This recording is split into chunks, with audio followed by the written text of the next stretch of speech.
여러분들 반갑습니다. 거상이 되고 싶은 남자 거대남입니다. 장사의 기본은 뭘까요?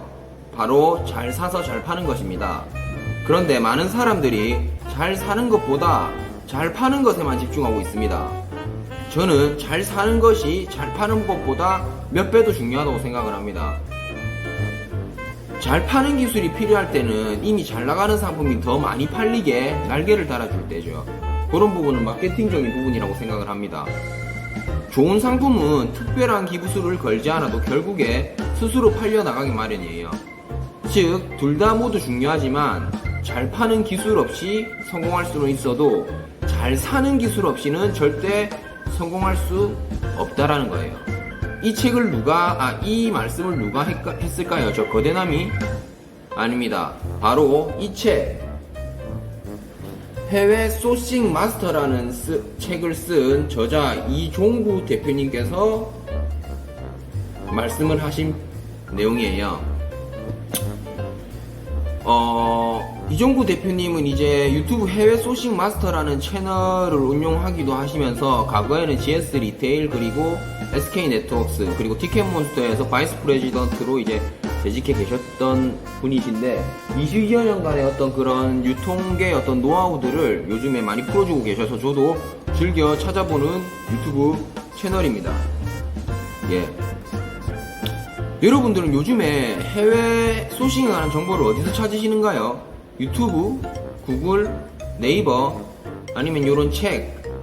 요즘 같은 정보화 사회에서는 온라인 사업에 관한 정보는 키워드만 잡으면 수많은 정보를 찾을 수 있어요. 하지만 관건은 그 많은 정보 속에서 효율적이고 올바른 정보를 찾는 거예요. 그러기 위해서는 우리는 한정된 시간 속에서 어떤 검증된 정보를 찾아보는 게 핵심이라고 생각을 합니다. 예, 그래서 요 이종구 대표님께서 쓴 책은 그러한 검증된 어떤 저서라고 할 수 있어 저는 그 내용을 시간을 내어서 읽어봤습니다. 오늘 본격적으로 이 책의 핵심 내용만을 요약해 드리도록 하겠습니다. 이 책은 세 가지 챕터로 구성되어 있습니다. 첫 번째, 온라인 시장 환경의 변화, 게임의 룰이 바뀌었다 라고 하면서 시장 전체가 어떤 개인 사업자에게 유리한 조건으로 변해가고 있다라는 내용이었습니다. 두 번째로 실제 해외 소싱 팁이라고 해가지고 잠시만요. 두 번째로 이제 해외 소싱에 앞서 꼭 알아야 될 필수 상식에 대한 부분이었고, 세 번째는 이제 실전 해외 소싱이라고 다양한 소싱 기법에 대해서 설명을 해주시고 있었습니다. 핵심들만 이제 제가 요약을 해드렸고요. 엄청 세세하고 관록이 담긴 여러 가지 내용들이 이종구 대표님께서 직접적으로 체험하시고 체감하시고 시행착오로 겪으셨던 분들이 책에 고스란히 녹아 있으니까 나머지 중요한 부분들, 더욱더 중요한 부분들을 책에서 보시길 바라겠고, 그 외적인 부분들을 제가 깨달았던 부분들을 요약을 해드리겠습니다. 첫 번째, 온라인 시장 환경의 변화, 게임의 룰이 바뀌었다입니다. 첫 번째 챕터의 내용은 시장 환경이 변화하면서 브랜드 역할이 변했다라는 내용이에요. 과거에는 이제 해외에서 물건을 떼가지고 한국 온라인에서 판다는 게 너무 먼 얘기처럼 느껴지고 어디서부터 시작해야 될지도 모르겠고 과정도 복잡하고 전문 지식도 필요하고 자본도 많이 들어가고 언어 문제도 큰 걸림돌입니다. 그렇다고 중간에 수입 에이전시를 끼면 또 사기 치는 사람이 있으니까 또 바가지 쓸 수도 있고 하는 어떤 일반인이 쉽게 접근하지 못하는 어떤 해외 소싱이 어떤 성역처럼 그렇게 여겨져 왔는데, 그때와는 달리 하나의 제품을 출시하기 위해서 기존의 복잡한 프로세스를 거쳐야 하는 큰 기업보다는 소싱 완제품을 완벽하게 그러니까는 한 번에 조달할 수 있는 개인에게 성공 확률이 더 많이 열려 있다고 봐야 된다라는 게 이종구 대표님 저자의 말씀이시고요. 이 내용을 보면 이제 뭐 골리앗처럼 엄청 큰 기계라든지 엄청 큰 물건, 대기업들은 의사결정이 이제 밑에서부터 계속 바텀에서 탑으로 올라가다 보니까 혹은 탑에서 바텀으로 이제 내려오다 올라갔다 그 중간에 너무 많은 절차들이 있어가지고 한 번 의사결정을 할 때 움직이기가 힘듭니다. 하지만 개인 사업자나 중소상인들은 탄력적으로 빨리빨리 움직일 수 있죠. 그러한 내용이 담겨 있었어요.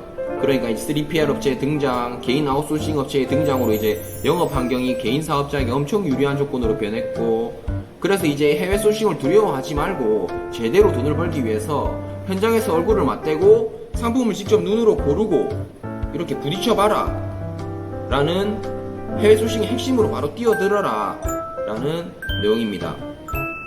또한 여러가지 요인들로 과거에 비해서 MOQ가 많이 낮아져가지고 중소상인이나 개인도 소싱 환경에 쉽게 접근할 수 있다. 그래서 소비자, 영업 환경, 경쟁 환경, 소싱 환경적인 측면에서 탄력적인 의사결정을 할 수 있는 개인이 어떠한 전략을 수립해야 하는지 두 번째 챕터에서 말씀해 주시고 있어요. 자, 그러면 두 번째 해외 소싱에 앞서서 꼭 알아야 할 필수 상식에 대해 가지고 어떠한 내용들을 담아 주셨는지 간략하게 말씀을 드리겠습니다.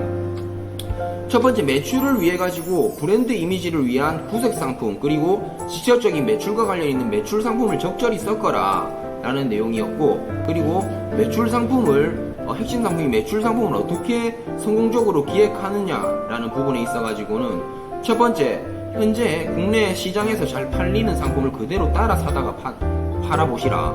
두 번째, 현재 국내 시장에서 잘 팔리는 상품의 디자인이나 기능을 조금만 바꿔가지고 개선한 상품을 팔아보시라. 세 번째, 최근 소비자 트렌드를 파악하고 상품을 기획해가지고 그에 맞는 상품을 개발 혹은 구매해가지고 파시라. 네 번째, 앞으로 다가올 트렌드를 미리 예측해가지고 상품을 기획해가지고 그에 맞춰가지고 팔아라 라는 어떤 내용들에 대해 가지고 말씀해 주셨습니다. 그리고 뭡니까 각 소싱처별로 또 용도를 가지고 있는데 그러한 용도를 잘 구별해 가지고 소싱을 하시라라는 겁니다.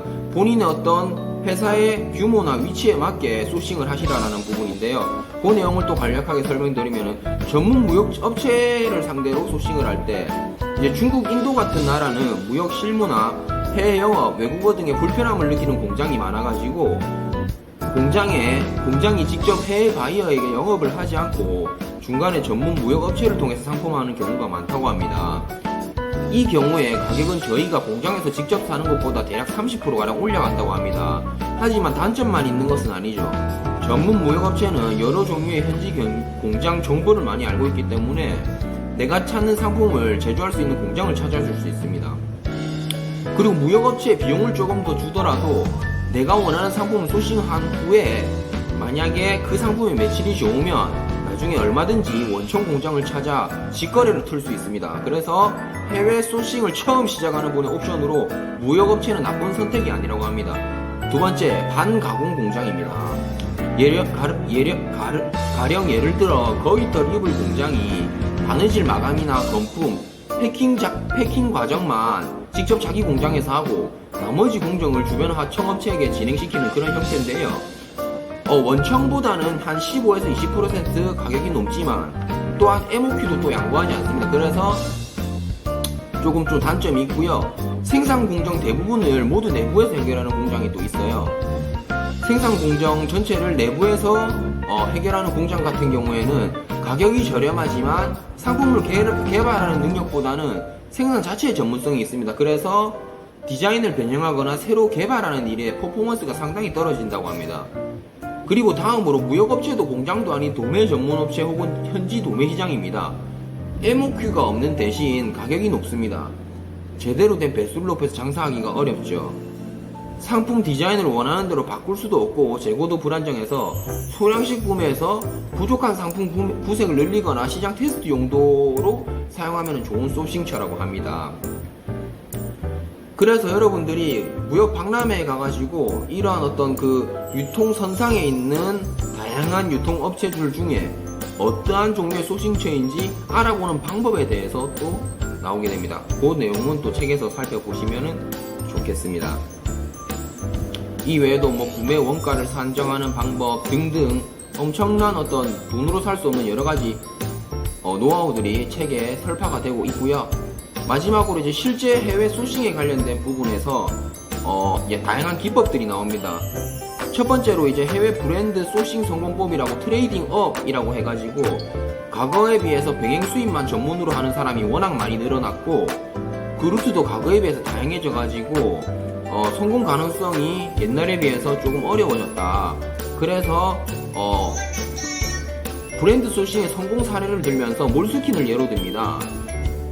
해외에는 흔한 상품이지만 국내에서는 이제 명품 이미지가 있어가지고 그러한 이제 그리고 이제 소비자들도 수준과 관계없이 과거에 비해서 눈에 띄게 명품 소비를 지향하다 보니 스몰 카테고리 상품군의 명품 이미지를 더 씌워가지고 트레이딩 업 하는 그런 기법을 소개해 주시고 있고 또한 탑 투 바텀이라고 해가지고 상품을 먼저 기획한 후에 소싱처를 찾는 방법 그리고 바텀 투 탑 해가지고 소싱처를 찾고 그 안에서 또 그 소싱처에서 이제 제공하는 다양한 어떤 구색을 보고 상품을 소싱하는 방법에 대해서도 나와 있습니다.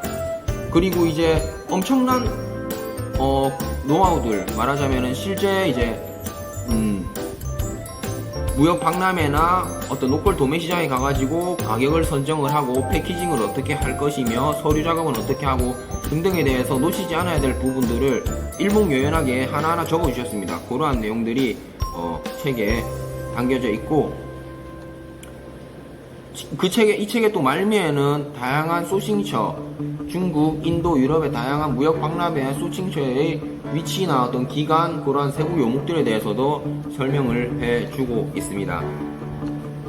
여기까지고요. 여러분들도 이 해외 소싱 마스터라는 책을 읽으시고 소싱의 날개를 한번 달아보시기 바라겠습니다. 저도 교과서처럼 지금 한번 통독을 했는데 추후 시간이 있을 때마다 여러 번 읽어가지고 또 제 거로 만들어 내보도록 하겠습니다. 네. 오늘은 여기까지 하고요. 제가 해외 소싱 마스터 내용에 대해 가지고 전체적으로 11페이지에 가량 걸친 어떤 워드 파일로 요약을 해 놓았는데 제가 나름대로 메모한 내용도 있고 한 부분인데 혹시나 필요하신 분 있으면 댓글을 달아주시면 메일을 통해서 공유해 드리도록 하겠습니다. 출처는 당연히 이 해외 소싱 마스터라는 책 그리고 그 저자 이종구 대표님께 있고요. 저는 정보 전달로서 이렇게 혹시나 구독자분들 중에 필요하시면 공유를 해드릴 수 있도록 하겠습니다. 여기까지 감사합니다.